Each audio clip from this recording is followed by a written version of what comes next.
മഹത്തായ ഭൂതകാല സ്മരണകളെ വർത്തമാനകാല ജീവിതത്തിനുള്ള ഊർജമാക്കാൻ ശീലിപ്പിച്ച മഹാപൈതൃകത്തിനുടമകളാണ് നമ്മൾ ഭാരതീയർ. നാനാത്വത്തിൽ ഏകത്വം വിളംബരം ചെയ്തുകൊണ്ട്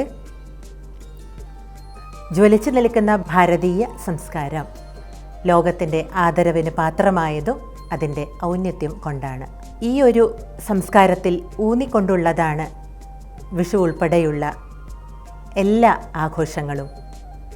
ഓരോ ആഘോഷവും നമ്മുടെ ഓരോരുത്തരുടെയും കടമകളെയും ഉത്തരവാദിത്വത്തെയും കുറിച്ചുള്ള ഓർമ്മപ്പെടുത്തലാണ്.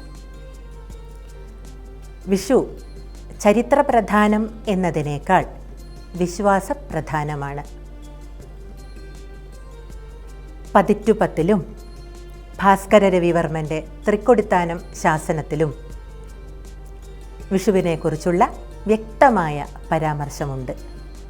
സ്കോട്ട്ലൻഡുകാരനായ വില്യം ലോഗൻ അദ്ദേഹത്തിൻ്റെ മലബാർ മാനുവലിൽ പുതുവർഷാരംഭമായാണ് വിഷുവിനെ രേഖപ്പെടുത്തിയിട്ടുള്ളത്.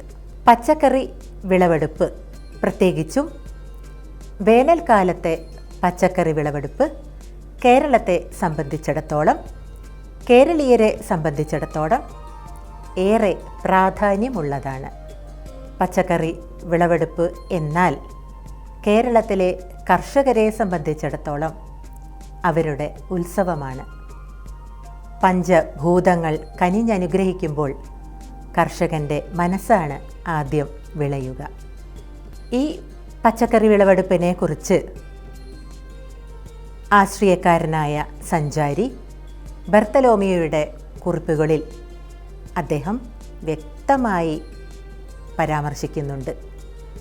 പ്രകൃതിയും മനുഷ്യനും തമ്മിലുള്ള ബന്ധം, സന്തുലിതാവസ്ഥ, സംരക്ഷിക്കപ്പെടേണ്ടതിൻ്റെ ആവശ്യകത ഊന്നുന്നു വിഷു ഉൾപ്പെടെയുള്ള എല്ലാ ആഘോഷങ്ങളും. പ്രകൃതിയുടെ ശക്തിയും ലാവണ്യവും സംരക്ഷിക്കപ്പെടുന്നതിലൂടെ രാജ്യത്തിൻ്റെ ഭാഗധേയമാണ് നിർണയിക്കപ്പെടുന്നത്. കാമക്രോധ ലോഭമോഹാദികൾക്ക് കീഴ്പ്പെടാതെ കർമ്മമനുഷ്ഠിക്കുന്ന പുതുമനുഷ്യനിലേക്കുള്ള പരിവർത്തനമാണ് വിഷു പ്രകാശിപ്പിക്കുന്നത്. സർവസമൃദ്ധിയുടെയും മനസ്സമാധാനത്തിൻ്റെയും ആത്മവിശ്വാസത്തിൻ്റെയും പരിമളം വിതറുന്നതാവട്ടെ, പുതുനാമ്പുകൾ ഉയർത്തുന്നതാവട്ടെ ഈ വിഷു. എല്ലാവർക്കും വിഷു ആശംസകൾ.